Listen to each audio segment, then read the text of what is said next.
5ই August আমাদের লক্ষ্য ছিল গণভবন, এবার আমাদের লক্ষ্য হচ্ছে জাতীয় সংসদ ভবন। আমরা গণভবন জয় করেছি, এবার জাতীয় সংসদকে আমরা জয় করব। আমার ভাই আবু সাইদ পুলিশের বুলেটের সামনে বুক পেতে দিয়েছিল। অনেক স্বপ্ন নিয়ে আমার এই রাজশাহীর ভাইয়েরা শহীদ হয়েছিলেন।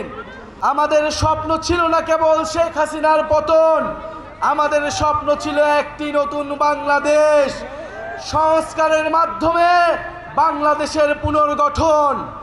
কিন্তু বন্ধুগণ, দুঃখের কথা, 5ই আগস্টের পরে নানান শক্তির ষড়যন্ত্রে সংস্কারের পথ রুদ্ধ হয়েছে।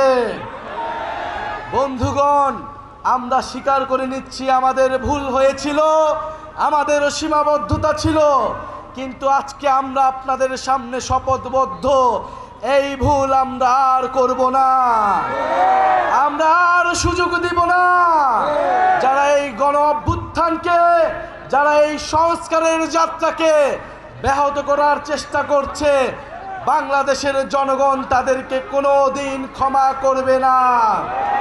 প্রিয় বন্ধুগণ, 5ই আগস্ট 2024-এ আমাদের লক্ষ্য ছিল ফ্যাসিবাদের পতন, এবার আমাদের লক্ষ্য হচ্ছে বাংলাদেশের পুনর্গঠন। প্রিয় বন্ধুগণ, 5ই আগস্ট আমাদের লক্ষ্য ছিল গণভবন, এবার আমাদের লক্ষ্য হচ্ছে জাতীয় সংসদ ভবন। আমরা গণভবন জয় করেছি, এবার জাতীয় সংসদকে আমরা জয় করব। ইনশাআল্লাহ জাতীয় সংসদে তরুণদের অভূতপূর্ব বিজয় উদযাপিত হবে সামনের নির্বাচনে। কিন্তু তার আগে কথা আছে, নির্বাচনের আগে অবশ্যই সংস্কারের সুরাহা হতে হবে, বিচারের সুরাহা হতে হবে। গণহত্যাকারী খুনি হাসিনার বিচার আমরা দেখতে চাই, সংস্কার দেখতে চাই এবং নতুন সংবিধান দেখতে চাই। এই প্রজন্ম বাংলাদেশের জনগণের কাছে প্রতিশ্রুতি নিচ্ছে যে একটি নতুন গণতান্ত্রিক সংবিধান এই দেশের মানুষকে উপহার দিবে, যেই সংবিধান বাংলাদেশের মানুষের অধিকার নিশ্চিত করবে, যেই সংবিধান ইনসাফ নিশ্চিত করবে।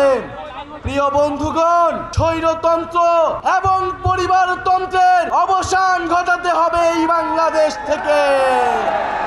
মেধা এবং যোগ্যতার ভিত্তিতে আমরা নতুন রাজনীতি এবং নতুন বন্দোবস্ত গড়ে তুলব।